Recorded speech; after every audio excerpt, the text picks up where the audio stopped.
제가 워싱턴 한인교회에 부임한 지 이제 2달이 되었습니다. 켄터키에서 공부를 마치고 이곳 북버지니아 지역으로 이사를 오니 많은 것이 다르고 낯설었지만 따뜻하게 맞아주시고 환영해 주셔서 잘 적응할 수 있었습니다. 모든 교우 여러분들께 감사의 말씀을 드립니다. 저는 선교사 출신입니다. 출신이라고 말씀드리기보다 지금도 선교사의 마음을 갖고 있는 목회자입니다. 필리핀 바탕가스 지방에서 만 4년 동안 현지인 교회 개척과 교회 사역, 유치원 사역, 학원 사역을 하였으며 현지인 감리교회 순회 설교를 하며 섬겼었습니다. 그리고 지난 2007년 켄터키에 있는 에즈베리 신학교로 유학을 와서 공부와 일과 사역을 병행하였고 작년 12월에 공부를 마치게 되었습니다. 그리고 올 6월에 하나님의 인도하심으로 버지니아 연회를 통해 워싱턴 한인교회로 파송을 받게 되었습니다. 오늘 설교를 준비하면서 어떤 말씀을 드려야 할지 기도와 묵상으로 준비하였었습니다. 그러면서 깨닫게 된 것이 저에게 필요한 말씀, 저에게 다시 한번 주시는 하나님의 말씀을 여러분들과 나누기를 소망하게 되었습니다. 그래서 저에게 하시는 하나님의 말씀을 여러분들과 함께 나눔으로 하나님께서 허락하시는 은혜를 함께 나누고자 합니다. 삶은 불확실성의 연속인 것 같습니다. 확실한 것이 없기에 사람은 항상 염려와 근심을 하는 것 같습니다. 불확실하다는 것은 쉽게 말해서 잘 모르겠다는 말입니다. 삶에 있어서 앞으로 일어날 일들이 어떤 일들인지도 잘 모르겠고 지금 내가 겪고 있는 일들이 어떤 이유로 이렇게 되어진 것인지도 잘 모르겠고 과거에 일어났던 일들의 해석도 잘 모르겠다는 것입니다. 모두가 불확실하다는 것이지요. 확실하면 내 마음이 놓이겠는데 확실치가 않으니 염려와 근심이 찾아옵니다. 염려와 근심이 끊임없이 우리에게 찾아오기에 그래서 때로는 지치고 힘들어서 실망하고 낙심할 때가 참으로 많이 있습니다. 제 이야기입니다. 삶은 완전히 불확실성으로 가득 차 있는 것 같습니다. 이러한 상황에서 불확실한 것을 확실한 것으로 바꾸기 위한 인간의 노력은 끝이 없습니다. 그러나 인간의 노력으로도 확실한 미래를 찾아낼 수 없습니다. 그것을 알기에 끊임없이 우리가 붙잡아야 할 것은 믿음입니다.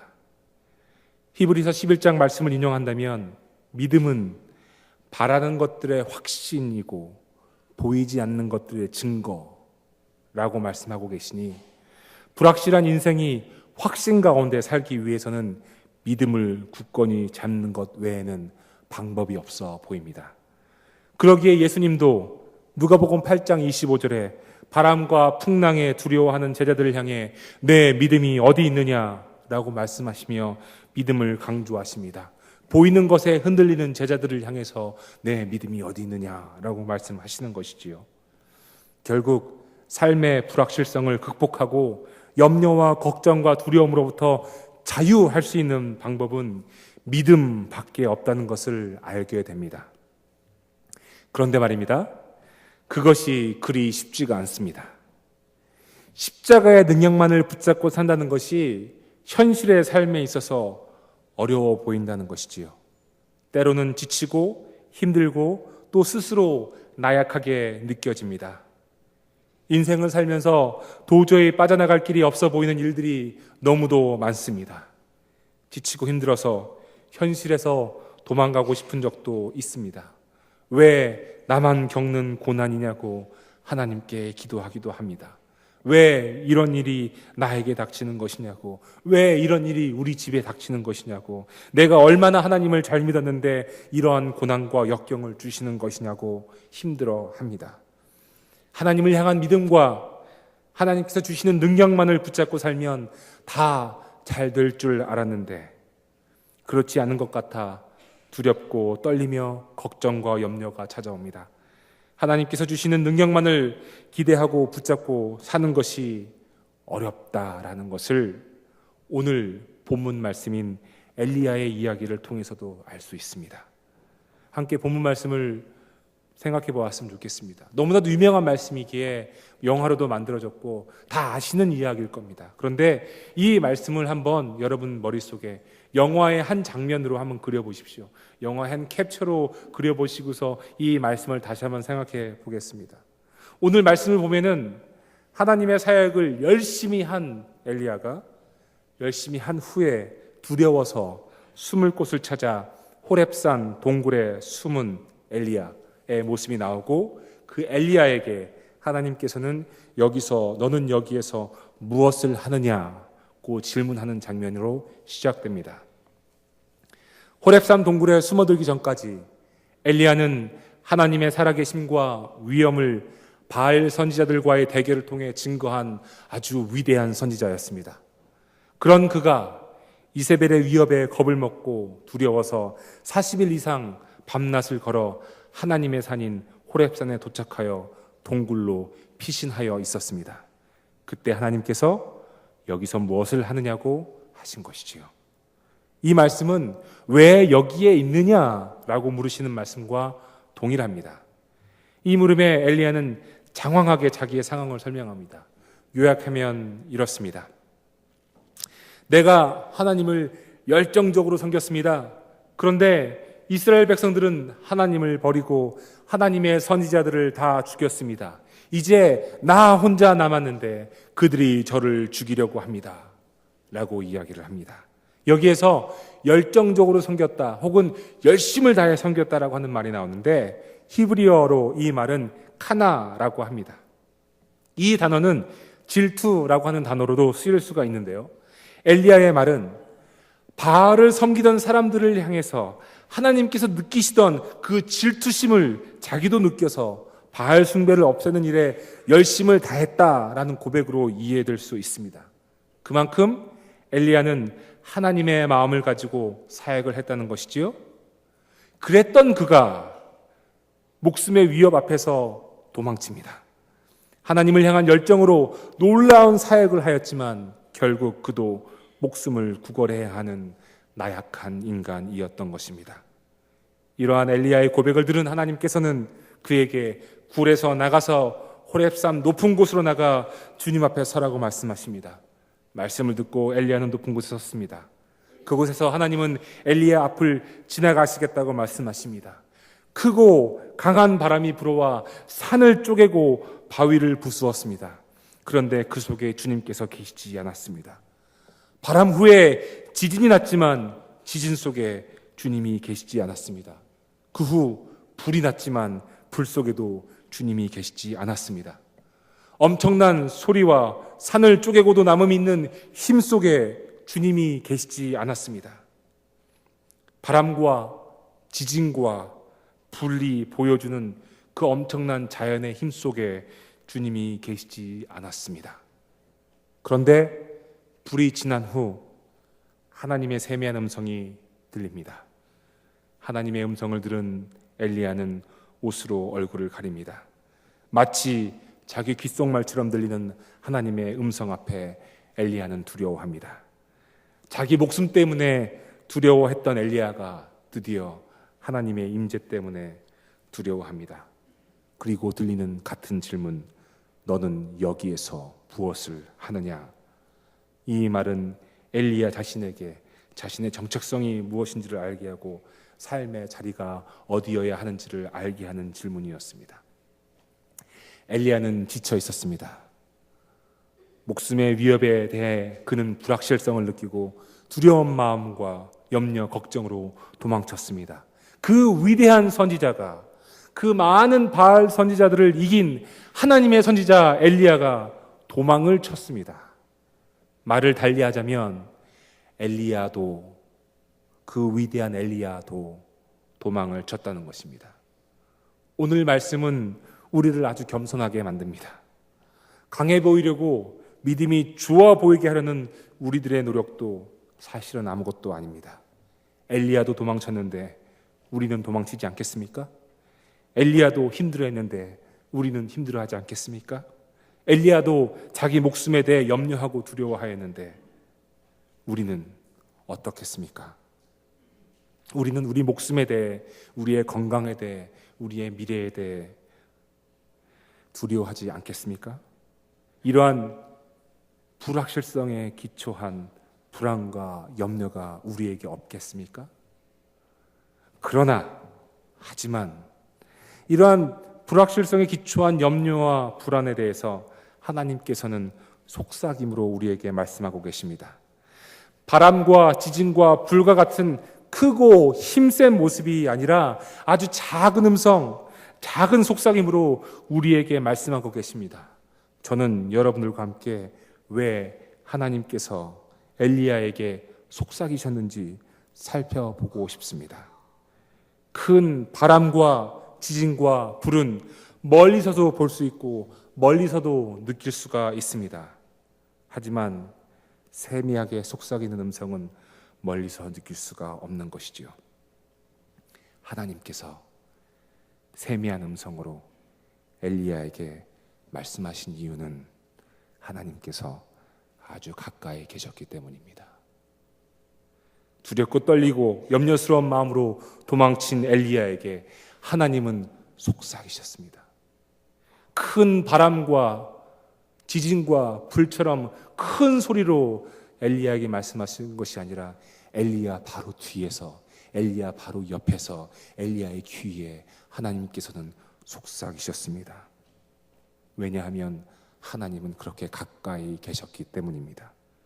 멀리 계시는 하나님이 아니라 아주 가까이에 계시는 하나님이신 것이지요. 우리에게도 마찬가지입니다. 때로는 통곡하고 소리쳐서 하나님의 존재 그 자체를 보여달라고 목소리 높이는 우리의 신앙도 필요합니다. 때로는 왜 나의 삶에 이러한 어려움이 닥칩니까? 하나님 이것이 무슨 뜻입니까? 라고 목소리 높이며 하나님께 울부짖어야 할 우리의 신앙도 반드시 필요합니다. 하지만 그럴 때마다 멀리서 큰 소리로 내가 여기 있다 하시는 하나님이 아니라 우리 귀에 아주 가까이에서 속삭이시는 하나님의 음성에 귀를 기울여야 합니다. 두려움과 염려가 찾아올 때 우리는 고요해야 할 이유가 바로 여기에 있습니다. 분주함 속에서는 속삭임이 들리지 않습니다. 내 마음이 바쁘고 산만할 땐 속삭임이 들리지 않습니다. 내 이성과 노력과 합리성으로 내 모든 상황을 내가 통제하려 할 때는 속삭임이 들리지 않습니다. 속삭임은 고요할 때 들립니다. 속삭이는 것은 모든 것을 내려놓을 때 들립니다. 속삭이는 것은 내 것이 아님을 깨닫게 될 때 들립니다. 어떤 합리적, 이성적 판단에 의한 것이 아닙니다. 바람과 지진과 불이 더 합리적이고 이성적으로 보일 수 있습니다. 그리고 이러한 것들이 하나님께서 보여주시는 위대한 능력이기에 하나님께서 주시는 위로로 느껴질 수도 있습니다. 하지만 하나님은 그 이성적 판단을 뛰어넘으십니다. 그리고 속삭이십니다. 내가 왜 여기에 있느냐? 아주 가까이에서 지치고 힘든 그 상황 속에서 하나님은 멀리서가 아니라 아주 가까이에서 엘리야에게 말씀하고 계시는 것이지요. 그리고 속삭이시는 하나님은 엘리야에게 또 다른 사명을 주십니다. 하나님은 그렇게 엘리야를 위로하시고 엘리야를 세우시고 엘리야에게 힘을 주셨습니다. 사랑하는 성도 여러분, 삶의 불확실성 가운데 살아가는 우리 인생은 우리들 스스로 그 확실성에 거할 수가 없습니다. 그런데 신앙생활을 하다 보면 우리의 신앙생활 안에서 그 불확실성을 극복하고자 억지로 하나님의 뜻을 꿰어 맞추려고 하는 우리들의 조급함이 있는 것을 발견하게 됩니다. 하나님의 뜻을 내 경험에 따라 자의적으로 해석한다는 것이지요. 그래서 내 자의적 해석에 무리가 있는 경우, 예를 들어서 예기치 못한 큰 고통이 닥쳤을 경우, 예기치 않은 큰 아픔이 닥쳤을 경우 그것을 헤아리는 데 있어서 하나님의 뜻을 기다리기보다 욥의 세 친구들처럼 하나님의 이름을 이용한 도덕적 잣대로 그 고통당하는 사람을 마음대로 해석하기도 합니다. 복음의 능력을 잠잠히 기다리는 것이 아니라 당장 눈에 보이는 확실한 치료나 해결책을 바랍니다. 왜 그렇죠? 믿음이 먼저가 아니라 눈에 보이는 현상이 먼저였기 때문입니다. 보여지는 현상에 변화가 있어야 믿겠다고 하는 것이지요. 그런 사람의 심리를 이용하는 이단 종파들이 얼마나 많이 지금 늘어나고 있습니까? 보여지는 것에 변화가 있으니 그래서 이것은 확실한 것이니 믿으라고 하는 것입니다. 믿음이 먼저가 아니라 현상이 먼저인 셈이지요. 현상을 보면 믿겠다고 하는 것입니다. 그런데 그것은 진정한 믿음이 아닙니다. 필리핀은 가톨릭 국가입니다. 전 국민의 80% 이상이 가톨릭이라고 합니다. 하지만 그들의 신앙생활을 들여다보면 당장 보이는 현상에 급급한 경우가 다반사입니다. 예수 그리스도의 복음의 능력보다는 당장 보여지는 현실에 대한 조급함 때문에 예수 그리스도 대신에 마리아를 그리스도 자리에 앉혀놓고 마리아에게 기도를 합니다. 마리아뿐만이 아니라 성경적 근거가 도저히 없는 산토 니뇨라고 하는 세인트 차일드라고 하는 어린이 예수상을 숭배하기도 합니다. 정식 가톨릭의 신앙이 아니죠. 그저 민간 신앙과 가톨릭이 합쳐져서 탄생한 신앙입니다. 예수님과 하나님은 아주 멀리 떨어져 계신 분이시기에 도저히 그분의 속삭이는 소리는 기대할 수도 없는 분이시기에 가까이 있는 우리들의 어머니 마리아에게 기도하는 것이 맞다라고 생각을 합니다. 현상에 급급합니다. 그래서 현상에 급급한 나머지 신앙생활에도 급합니다. 당장 변화가 있어야 믿겠다고 합니다. 그리고 현상에 급급한 사람들의 특징은 두려움을 바탕으로 신앙생활을 한다는 것입니다. 이것을 하지 않으면 벌을 받을 것이고 이것을 하지 않으면 신이 노할 것이니 신이 노하기 전에 이걸 해야 되고 저걸 해야 하고 등등의 자유함이 없는 신앙생활을 합니다. 이것이 현실에 급급한 신앙생활입니다. 우리는 어떠합니까?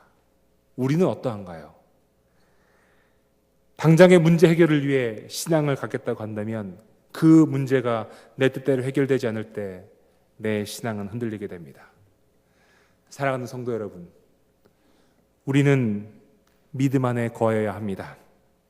믿음은 주어진 현상에 흔들리지 않습니다. 주위 환경에 좌우되지도 않습니다. 큰 바람이나 지진이나 불로 만들어지지도 않습니다.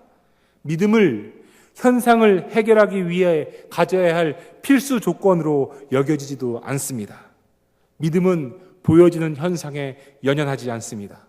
다만 불확실성의 삶 가운데 우리를 그리스도의 인도하심으로 따라가게 합니다. 그래서 우리는 이렇게 고백하지 않습니까? 우리는 믿음으로 삽니다. 현상으로 살지 않고 보이는 것에 따라 살지 않고 믿음으로 삽니다. 내 뜻대로 살지 않고 오직 믿음으로 삽니다. 그래서 우리에게는 그 믿음의 능력이 있습니다. 오늘 말씀을 보니 그 믿음은 하나님의 속삭임으로 만들어집니다. 아주 가까이에 계시는 주님, 그래서 우리에게 멀리에서 소리치시는 주님이 아니라 우리 귓가에서 속삭이시는 주님, 그 주님을 바라는 우리 믿음만이 불확실성을 갖고 살아가는 우리들에게 십자가의 확실한 능력을 주십니다. 그 십자가의 능력을 갖고 살아가는 것이 성도의 삶이며 그리스도를 따르는 삶인 것입니다. 그래서 신앙생활에 있어서 우리의 이성이 앞서면 안 될 때가 있습니다. 신앙생활에 있어서 우리의 합리성이 앞서면 안 될 때가 있습니다. 다수결의 원칙이 앞서면 안 될 때가 있습니다. 모든 사람이 그게 옳다고 하더라도 그것이 정말 옳은 것인지 우리는 신앙 안에서 점검해 보아야 한다는 말입니다. 보여지는 현상이 앞서면 안 됩니다. 우리의 종교적 노력이 앞서서도 안 됩니다. 하나님 앞에서 고요한 것이 먼저이어야 합니다. 하나님의 속삭임을 듣고자 가만히 앉아 하나님의 임재를 기다리고 경험하는 것이 먼저이어야 합니다.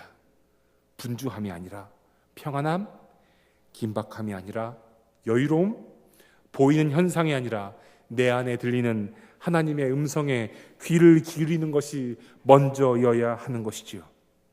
그리고 그 음성, 가까이에서 말씀하시는 하나님의 속삭임을 따라가는 삶, 그 삶이, 그 음성을 따라가는 삶이 믿음의 삶인 것입니다. 이 말씀을 저에게 주십니다. 그렇게 살으라고 말씀하시는 것이지요.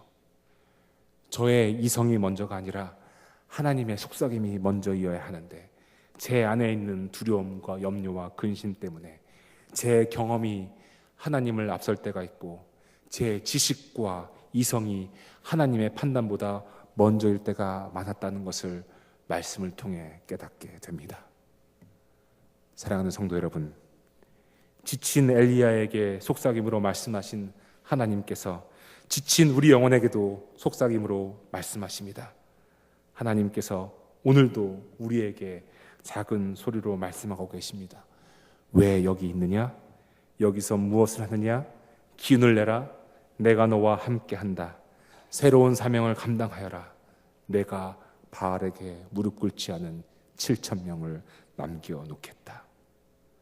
그 속삭임의 음성이 우리 삶에 울리기를 소망합니다. 그러기 위해서 하나님 앞에 잠잠히 설 수 있는 우리가 되기를 소망합니다. 또한 우리 교회가 그런 교회, 하나님 앞에서 더욱 잠잠할 수 있는 교회가 되기를 소망합니다. 교회에 대한 모습은 바로 하나님 앞에서 잠잠함이 아닐까 생각합니다. 세상에 대해서는 우직하면서도 꺼지지 않는 빛을 발하는 교회, 잠잠하면서도 소금의 짠맛을 내는 교회, 그런 교회는 하나님의 속삭임을 들을 수 있는 교회라고 믿습니다. 바람과 지진과 불이 보이고 들리는 교회가 아니라 작은 속삭임이 들릴 수 있는 교회가 되기를 저는 소망합니다. 성도 여러분, 2년 전 전체 논문 리서치를 위해서 필리핀에 2달간 머문 적이 있었습니다. 2달간 머물면서 전 여러 군데 필리핀 대학교들을 다니면서 라이브러리 리서치, 도서관 리서치를 하였습니다. 필리핀에서 유명하다고 하는 산토 토마스 대학, 라살 대학, 아테네오 마닐라 대학, 그리고 유니버시티 오브 더 필리핀스, 필리핀 대학 등을 다니며 각 대학의 도서관에서 필리핀 종교 관련 서적과 문화인류학 서적을 찾아서 읽고 기록하며 논문을 준비하였었습니다. 그 중에 가장 기억에 남는 대학이 바로 필리핀 최고의 대학이라고 불리는 UP입니다. 유니버시티 오브 더 필리핀입니다. 필리핀 최고의 대학답게 캠퍼스는 굉장히 컸습니다. 그 웅장한 대학 도서관에 들어가는데 여러 신분 확인 절차를 거치고 들어갈 수 있었습니다. 그런데 도서관에 들어간 저는 실망하지 않을 수밖에 없었습니다. 에어컨 하나 없는 UP의 도서관에는 낡은 선풍기들이 돌아가고 있었고, 컴퓨터는 오래된 흑백 모니터를 사용하고 있었으며 키보드 또한 성한 것이 없었습니다. 책을 찾기 위해 컴퓨터를 사용해야 했지만 현대식 시설과 시스템을 갖고 있지 않았습니다. 저는 어떻게 필리핀 최고의 대학이, 필리핀 최고의 수재들과 천재들이 모인다고 하는 이 대학이 다른 여러 사립대학들보다도 이렇게 못할까 하는 실망감을 갖게 되었지요. 더위에 땀을 흘리며 책을 찾고 라이브러리 리서치를 하는 동안 저는 지나가던 학생들, 교수님들, 학교 직원들을 바라보면서 깜짝 놀랄 수밖에 없었습니다. UP의 정신이 느껴졌기 때문입니다. 많은 고급 사립대학들과는 달리 UP는 필리핀을 보여주고 있었고 필리핀을 실천하고 있었으며 스스로 선택한 불편함을 통해 필리핀 사람들을 대변하고 있다는 것을 깨달았기 때문입니다. 99%의 필리핀 사람들이 갖고 있지 못하는 에어컨을 UP도 갖고 있지 않았으며 99%의 사람들이 갖고 있지 못하는 현대식 컴퓨터를 UP는 갖고 있지 않았습니다. 수재들만 간다는 그 대학의 정신이 부패가 만연한 필리핀 사회에 빛의 역할을 하고 있다는 것을 깨달았습니다. 제 말에 동의하지 않는 필리핀 사람들도 많이 있습니다. 동의하는 사람들도 있습니다. 그러나 제가 느낀 것은 그것이었습니다. 스스로 선택한 불편함, 수많은 대통령을 배출한 필리핀 UP가 스스로 선택한 불편함, 그리고 그 대학계의 모습을 통해서 필리핀 사람들을 대변하고 필리핀 사람들의 삶을 보여주고 있는 그 모습, 저는 와싱턴 한인교회도 그렇다고 생각합니다. 그리고 그래야 한다고 생각합니다. 복음의 불편함을 버리고 복음의 편안함을 쫓는 이 시대에 무엇이 예수님을 따르는 삶인지 우리 교회를 통해서 보고 싶기 때문입니다. 복음이 살아있고 복음이 실천력을 갖고 있는 교회, 그래서 누가 오더라도 하나님과 사람 앞에서 겸손할 수밖에 없는 교회, 그 교회가 바로 62년 역사의 우리 교회여야 한다고 저는 생각합니다. 크리스찬은 겉으로 보이는 모습과 말로 정의되는 것이 아니라 삶의 실천으로 정의됩니다. 최신식 시설이 없어도 좋습니다.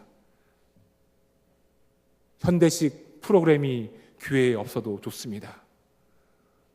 스스로 선택한 복음의 불편함, 그것이 우리를 복음 안에 살게 합니다. 그것이 예수 그리스도의 정신입니다. 세상을 따라갈 필요가 없습니다. 세상에 좋은 프로그램을 따라갈 필요도 없습니다. 좋은 에어컨 없어도 괜찮습니다. 그리스도의 삶을 보여줘야 하는 우리의 사명이 우리 교회 안에 있다고 저는 확신합니다. 예수 그리스도의 정신이 무엇이고 스스로 복음 때문에 불편함을 선택하는 것이 무엇인지를 보여주는 것이 우리 교회의 제일 중요한 역할이라고 생각합니다. 사랑하는 성도 여러분, 복음은 요란하지 않습니다. 복음은 또한 복잡하지도 않습니다. 우리 삶이 분주하고 복잡하면 복음을 듣기가 참으로 어렵습니다. 예수님의 십자가의 사랑은 요란하지도 않습니다. 내가 죽어야 내가 산다고 하는 복음의 역설은 시끄럽지도 않습니다. 우리 가운데 모든 것이 평안하여 아무 걱정거리가 없다고 하시는 분들이 계실지도 모르겠습니다. 감사하십시오. 반면에 지금 내 삶의 자리, 이 자리가 너무도 무겁게 느껴지고 힘겨운 분들도 계실 것입니다. 매일매일 살아가는 날들 속에 기쁨도 있겠지만 슬픔과 걱정과 어려움이 있는 것 또한 사실입니다. 매일매일 먹고 사는 문제, 직장과 사업의 문제, 가정의 문제, 앞으로의 미래의 걱정 등으로 우리의 마음이 많이 분주할 때가 있을 것입니다. 도저히 하나님 앞에서 잠잠히 있을 수 있는 시간이 없다고 느끼시는 분들도 계실지도 모르겠습니다. 아니면 혹시 행여나 우리 가운데 교회 일이 너무 많아서 하나님 앞에 잠잠하지 못하시는 분들도 있을지도 모르겠습니다. 그래서 그 모든 어려움들 때문에, 그 모든 삶의 어려움들 때문에 때로는 동굴에 숨어 버리고 싶은 마음이 들 때도 있을 것입니다. 좋습니다. 동굴로 숨어도 좋습니다. 하지만 두렵고 떨리는 마음으로 내 삶의 자리에서 도망쳐 동굴로 숨어 버렸다 하더라도 하나님은 우리 곁에 계십니다. 그리고 조용히 우리에게 속삭이십니다. 그 속삭이시는 하나님을 느끼시기를 소망합니다. 그러기 위해서는 그 동굴 속에서도 잠잠해야 합니다. 바쁜 내 일상생활 속에서도 내 내면은 잠잠해야 합니다. 하나님의 음성에 귀를 기울여야 합니다. 내 지식과 경험과 지혜와 이성적 판단과 다른 사람들의 충고가 하나님의 음성에 앞서서는 안 됩니다. 눈을 감고 내 영혼에게 속삭이시는 하나님의 음성에 귀를 기울이시기 바랍니다. 기도해야 합니다. 내 내면에 속삭이시는 하나님의 음성 듣기를 간구해야 합니다. 바람과 지진과 불이 아니라 아주 가까이 계시는 하나님의 음성에 민감하기 위해서 바쁜 생활 속에서도 잠잠히 하나님을 바라는 기도를 해야 합니다. 저는 속삭이시는 하나님의 음성이 우리 교회 와싱턴 한인교회와 우리 교회 모든 성도님들께 계속 들리기를 소망합니다. 하나님의 속삭이시는 음성을 들을 때 우리는 동굴에서 나올 수 있습니다. 하나님과의 관계가 회복되어집니다. 두려움에 사로잡히지 않습니다. 염려와 근심이 나를 힘들게 하지도 못합니다. 그저 하나님께서 주시는 새로운 사명이 기대가 될 뿐입니다. 그래서 우리의 삶에 하나님의 속삭이심이 능력으로 나타납니다. 그 능력이 우리를 새롭게 합니다. 그리고 세상에 대해 소금과 빛의 사명으로 그리스도의 증인으로서 살아가는 우리의 삶으로 하나님의 능력이 나타날 것입니다. 하나님의 속삭이신 음성에 귀를 기울임으로 우리 안에 주시는 하나님의 능력으로 살아가는 저와 여러분 그리고 우리 교회가 되기를 소망합니다. 기도하겠습니다.